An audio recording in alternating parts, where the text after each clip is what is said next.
സംസ്ഥാനത്തെ സാമൂഹ്യ സുരക്ഷാ പെൻഷന്റെ വിതരണം ഈ മാസം ജൂൺ 20-ന് ആരംഭിക്കുമെന്നാണ് അറിയിപ്പുകൾ ഉണ്ടായിരുന്നത്. എന്നാൽ ഇന്നലെ പെൻഷൻ വിതരണം നടന്നിട്ടില്ല. നിലമ്പൂർ ഉപതെരഞ്ഞെടുപ്പിന്റെ പശ്ചാത്തലത്തിലാണ് ഈ മാസം പെൻഷൻ നേരത്തെ നൽകുമെന്നുള്ള അറിയിപ്പുകൾ ഉണ്ടായത്. ജൂൺ 20 മുതൽ ക്ഷേമ പെൻഷൻ വിതരണം ആരംഭിക്കുമെന്നായിരുന്നു ധനമന്ത്രി ജൂൺ 16-ന് പ്രഖ്യാപനം നടത്തിയത്. എന്നാൽ ഇന്നലെ ആർക്കും തന്നെ പെൻഷൻ ലഭിച്ചിട്ടില്ല. സർക്കാരിന്റെ സാമ്പത്തിക പ്രതിസന്ധിയാണ് വിതരണം മുടങ്ങാൻ കാരണമായതെന്നാണ് റിപ്പോർട്ടുകൾ. പെൻഷൻ വിതരണം തിങ്കളാഴ്ച മുതൽ ആരംഭിക്കാനാണ് സാധ്യതകൾ ഉള്ളത്. സാധാരണ എല്ലാ മാസവും 25-നാണ് പെൻഷൻ വിതരണം നടത്തുന്നത്. എന്നാൽ ഈ മാസം നേരത്തെ ഉണ്ടാകുമെന്നാണ് അറിയിപ്പ് ഉണ്ടായിരുന്നത്. വരും ദിവസങ്ങളിൽ തന്നെ പെൻഷൻ ഗുണഭോക്താക്കൾക്ക് ലഭിക്കുന്നതാണ്. 62 ലക്ഷത്തോളം വരുന്ന ആളുകൾക്കാണ് സാമൂഹ്യ സുരക്ഷാ പെൻഷന്റെയും ക്ഷേമനിധി ബോർഡ് മുഖേന ലഭിക്കുന്ന പെൻഷന്റെയും ആനുകൂല്യങ്ങൾ ലഭിക്കുന്നത്. 1600 രൂപ വീതമാണ് പെൻഷനായി ലഭിക്കുന്നത്. എല്ലാ മാസവും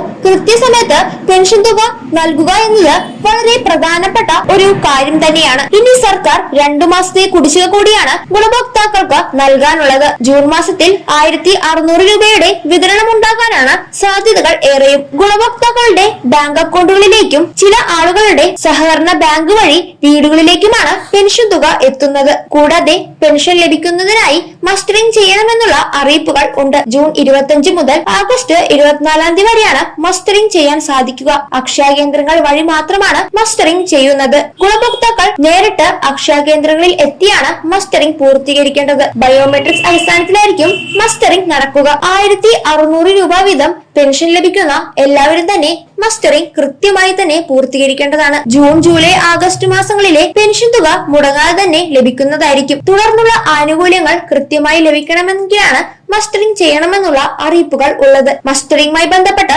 ഏതെങ്കിലും വിധത്തിലുള്ള സംശയങ്ങളൊക്കെ ഉണ്ടെങ്കിൽ അവ കൃത്യമായി പരിഹരിച്ചതിനു ശേഷം മസ്റ്ററിംഗ് ചെയ്യേണ്ടതാണ്.